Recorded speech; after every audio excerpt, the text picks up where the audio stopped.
My name's Michael Grant. I'm 48 years old. On April 11th, 2024, while working a security detail in DC, my heart stopped for 22 minutes. I've spent my entire adult life in the Secret Service. It isn't just a job, it becomes the way you breathe, the way you think, the way you move. You stop noticing the ordinary and instead notice exits, shadows, unusual faces in a crowd, subtle shifts in body language. My mind was trained to calculate risk in fractions of a second. For years, I protected some of the most powerful people on the planet. I was good at it. Calm under pressure, detached when needed, because you had to be. If you let your emotions take over, you wouldn't survive in that world. My life was narrowed to 3 pillars: my work, my wife, Kristen, and our daughter, Anne. I would come home late, drop my bag by the door, kiss them both, and try to silence the part of my brain that never shut off. Sometimes I succeeded. Sometimes the tension followed me even into my sleep. We went to a small community church at Christmas, sometimes on Easter if our schedules lined up. My faith was real but distant. I believed in God the way you believe the ocean exists. You don't doubt it, but you don't stand staring at the horizon every day either. My prayers were quick, practical. God, keep them safe. Watch over them. That was it. Life was about tangible threats, things I could put my eyes on and stop. That morning felt like every other. It was gray, damp, and heavy. The city was alive but sluggish, coated with drizzle that made the pavement shine. We were moving a standard protective detail, nothing unusual. I was on post, sweeping rooftops and alleys. I remember the sharp smell of wet asphalt, the constant hum of engines, and the thin mist of exhaust drifting in the air.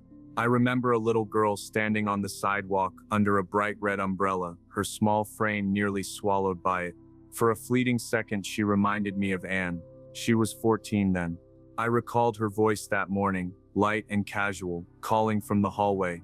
"Bye, Dad. Love you." It was the last sound from my earthly life. There was no warning, no clutching of my chest, no dizziness. One heartbeat, I was focused on a rooftop window, and the next it was like someone pulled a cord. No pain, just absence. And suddenly, I was floating. That is the only word that comes close. The world hadn't vanished, but I was no longer inside it. I hovered above, detached, watching. I saw my own body hit the pavement like a puppet with its strings cut. My team rushed in. Their eyes gave away the fear, even as their training kept them steady. They fell into the rhythm of CPR, voices sharp and urgent. I heard one of them yell, his voice strangely faint, as if carried from miles away. "Michael, stay with us. Medic now." The oddest part was the calm. No panic, no fight or flight, no dread. Just quiet awareness, deep peace. My life had been about controlling adrenaline, preparing for chaos. Yet here there was none, only release. I watched them work on me. I saw the ambulance skid to a stop, red and blue lights bouncing against the wet glass of nearby buildings. I observed it all without panic, as though it was someone else's story. And then I felt it, a gentle pull. It wasn't force dragging me. It was more like a hand extended, an invitation to step across a threshold.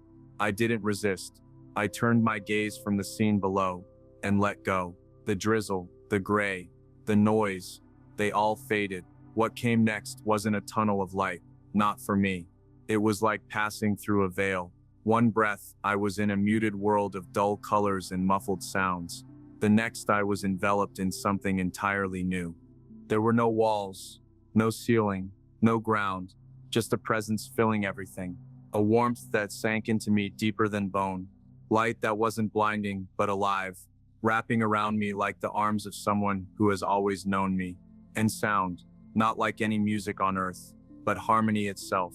A resonance that vibrated with love, woven through every fragment of existence. It wasn't just heard, it was felt, absorbed, lived. I felt completely known. Every careless word, every wound I had carried, every hidden doubt or cynical thought, it was all laid bare.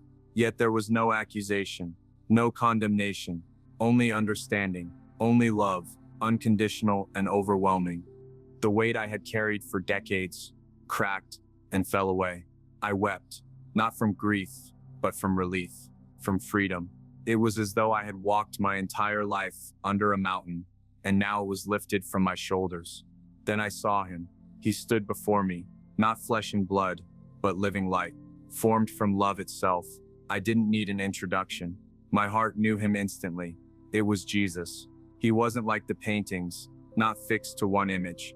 His face shifted, holding the beauty of every race, every age, every story of humanity, all at once. Yet his eyes stayed constant, eyes that stretched farther than the stars, yet focused on me as though I were the only one that existed.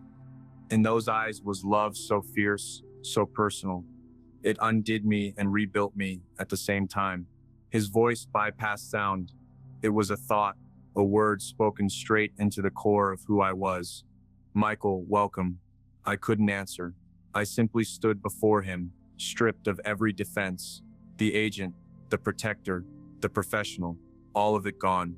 I was nothing but a child, standing before my creator. You have been a protector, he said, his tone carrying both strength and tenderness. You stood in the way of danger for others. That is noble. That is good. The tears would not stop. I had always thought of myself as just doing a duty, but he saw it differently. He saw the heart. I tried. I whispered in thought, my words clumsy in that perfect space. He smiled, and the warmth around us deepened. I know. And then the scene shifted. It wasn't like watching a movie on a screen. I was inside the vision. He showed me my nation, not on a map, but in its soul. I saw America stretched out like a vast landscape, breathtaking and broken all at once. Above it, heavy clouds gathered and swirled. They weren't ordinary clouds. They pulsed and boiled like living things. They were thick, suffocating, angry masses, made of fear, division, hatred, and confusion. Their darkness pressed down, twisting across cities and towns. In places, they were so dense they completely smothered the light trying to break through. Over it, dark, heavy clouds swirled. They were thick, angry-looking things, made of fear, division, hatred, and confusion. They were so thick in some places that they completely blocked out the light. I saw people moving below me in a strange twilight, walking as though caught between night and dawn. Their steps were hurried, restless, yet hesitant, as if they feared what might be waiting in the shadows. They argued as they went, their voices harsh and jagged, cutting through the air like shards of broken glass. Shouts echoed and hands pointed in anger, faces twisted in bitterness. They could not see one another clearly because of the darkness that clung thickly between them, and fear pulsed like a current that bound them all. This, Jesus said, his voice filled with sorrow that felt as ancient as the earth itself, is the battle you could not see. His words rang with both compassion and grief, and the weight of them pressed deep into my chest. This is the real war. It is not fought with guns or laws. No, it is waged within the hidden places, the hearts and minds of my people. As I stood watching, the dark clouds above began to move with a sinister rhythm. From their depths, sparks of rage descended like burning embers. People on the ground caught them quickly, almost eagerly, and hurled them at one another.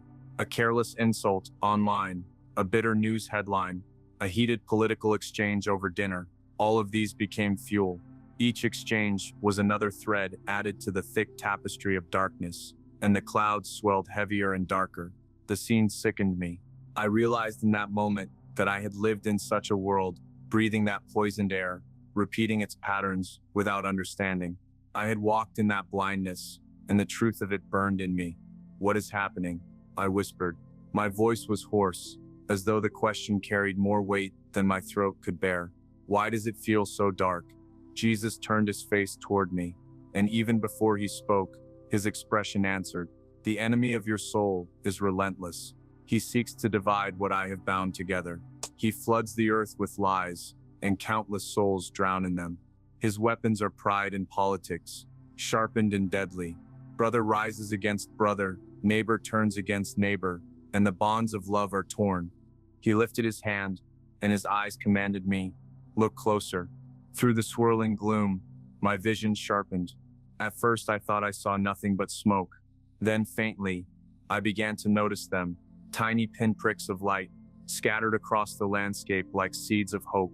They flickered weakly at first, but steadily grew brighter. One glimmer appeared in a small bedroom in Kansas, where a grandmother knelt with frail knees pressing into the carpet. Another light shone in the basement of a humble church in Florida, where a group of weary men gathered. A mother in California sat in her car, whispering prayers through her tears for her children. On the rolling fields of Iowa, a farmer prayed atop his tractor as the sun set across his land. Each prayer rose upward like a flame, fragile but alive. And I saw what happened when those flames ascended. Every prayer pierced the clouds, creating narrow shafts of radiance. Small streams of heaven's brilliance poured through, illuminating patches of the darkness. The light was not overwhelming, not a blazing flood that swallowed everything, but it was enough. I saw people stumble into those beams of light, and something extraordinary happened.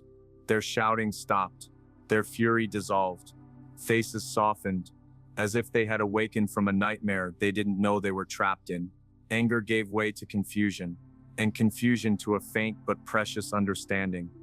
This, Jesus declared, his voice steady and filled with a holy authority, is the only thing that breaks it. I was undone. Awe flooded me. My entire life had been shaped by a different kind of trust. Trust in body armor, in weapons, in surveillance, in strategy. As a Secret Service agent, I had lived by calculation and caution. But here, in front of me, I was seeing what truly shattered the darkness. Not weapons, not human wisdom, but the frail whisper of a surrendered heart calling on heaven. Then the vision shifted again.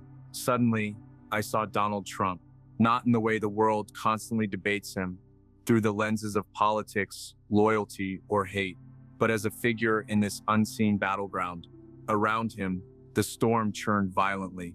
The clouds above him boiled, frothing with fury and chaos, darker than anywhere else I had seen. Yet I noticed something I did not expect. The little flames of prayer surrounded him too, weaving upward into a spiritual barrier. They rose like a living shield, light pressing back against the darkness. Confusion struck me. I knew my own opinions, my years of observation, the way I had judged him as a man. I don't understand, I said at last, my words trembling. So many people argue that he is not godly, that he fails again and again. Jesus fixed his eyes on me, and the noise of politics faded. His gaze was sharper than any blade. You have been trained to focus on the man, he said, but I see the tool. This man is not your savior. He is not your pastor. He is like a bull in a fragile room of glass. The vision opened further. I saw a vast hall of ancient stone. The walls were wrapped in cobwebs thick as ropes, woven not from dust, but from lies, corruption, secret alliances, and generational rot.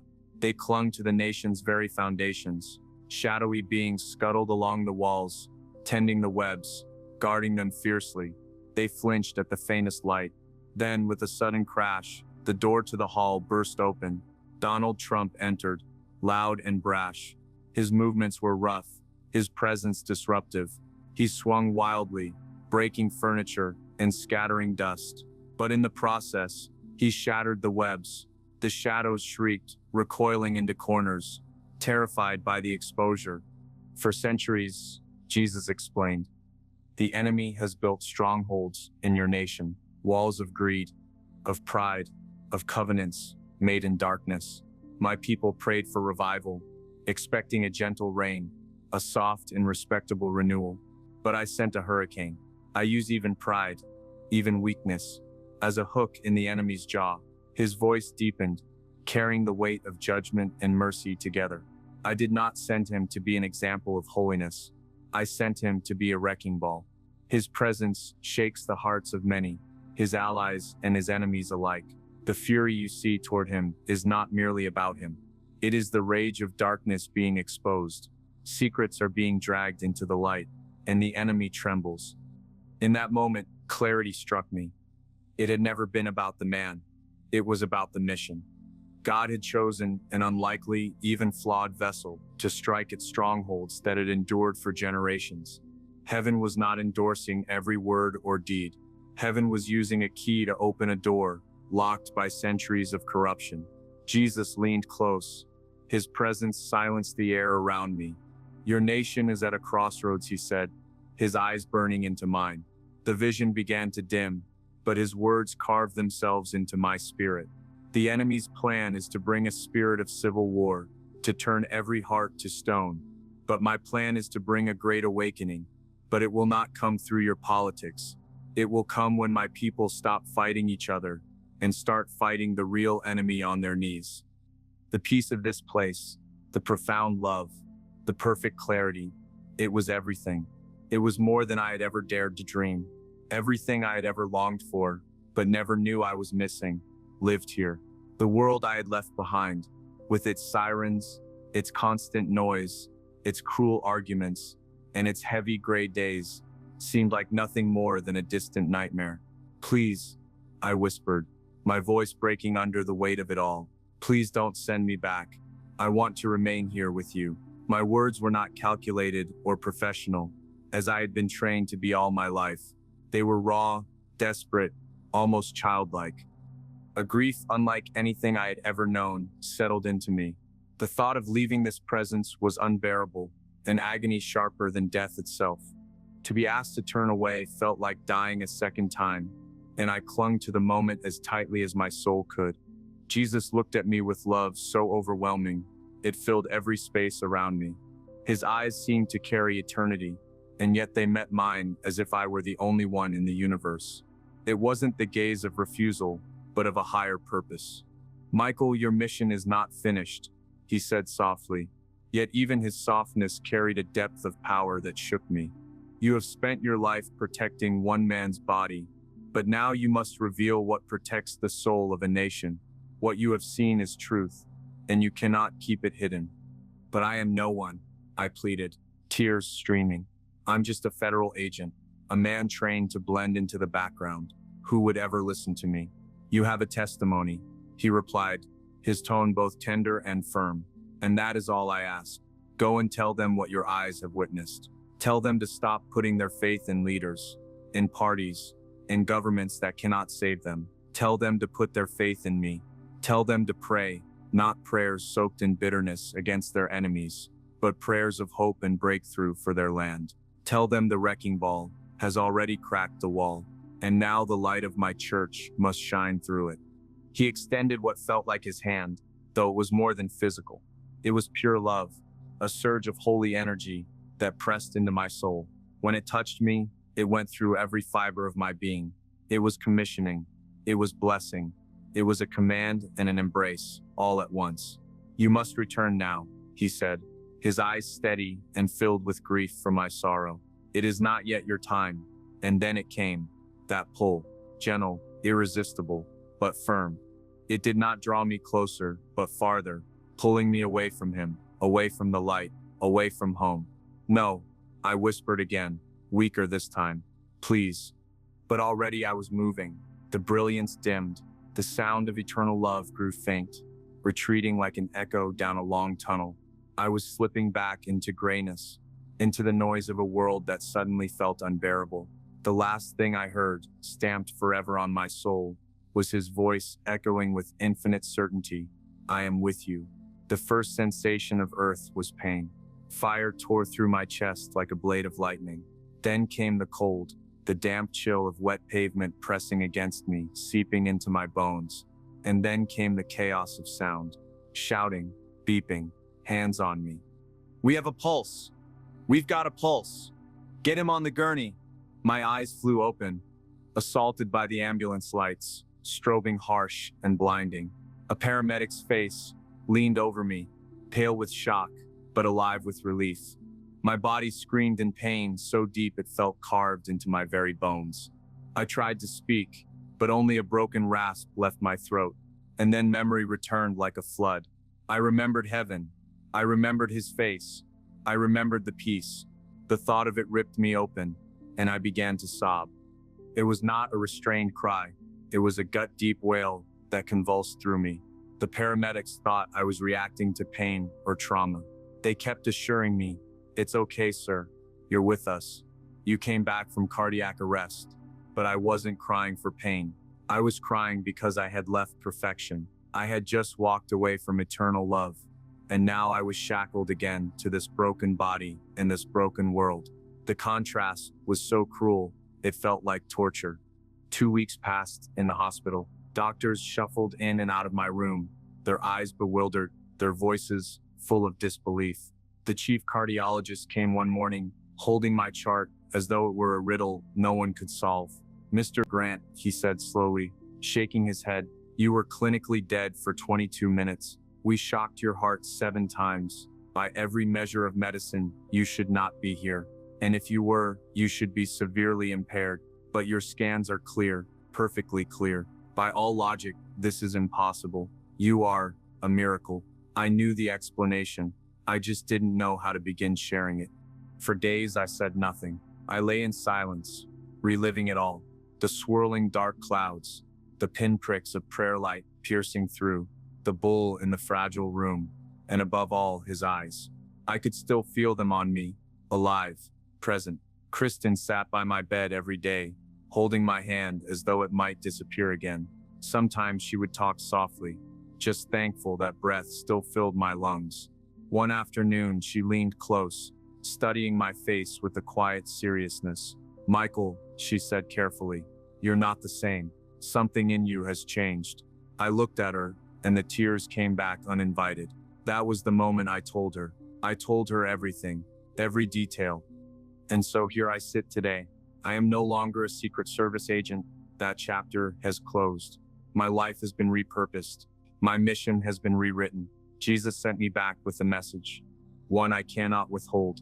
The fight for this nation's soul is real, and it is not fought in the places we think. It is not on screens, not in debates, not in headlines. It is a spiritual war. I saw it. With my own eyes, I saw that God is using an imperfect, disruptive man to strike at strongholds that have endured for generations. It is not about admiration or agreement. It is about recognizing divine strategy that does not conform to human expectation. God is shaking everything so that we will stop trusting in what can be shaken and start trusting in the one who cannot be moved. This is the message he gave me. For you, for anyone willing to hear, stop fighting with your neighbors. Stop despising strangers because of politics. Stop wasting bullets of words and anger on enemies who are not truly the enemy. Instead, pray. When anger rises in you because of a headline, turn it off and kneel. When you see division flood your community, bend low and ask for heaven's love to break in. I saw it. I saw how prayer is a weapon of light. It pierces the heart of darkness, stronger than any law, any election, any army. Jesus is real. Heaven is real. His plan is real. It may come through unexpected vessels. It may move in ways we don't understand, but it will not fail. Our calling is not to calculate his plan. Our calling is to obey it, to pray. I spent my life trying to stop bullets, but Jesus showed me that one prayer can stop a war unseen. Don't waste another minute fighting the wrong battle. Thank you so much for watching this video. We truly appreciate your time and support. If this message touched your heart, don't forget to give it a thumbs up, leave us a comment below, and most importantly, subscribe to our channel and turn on the notification bell so you never miss our next story. Your support helps us share more powerful testimonies and inspiring messages with the world.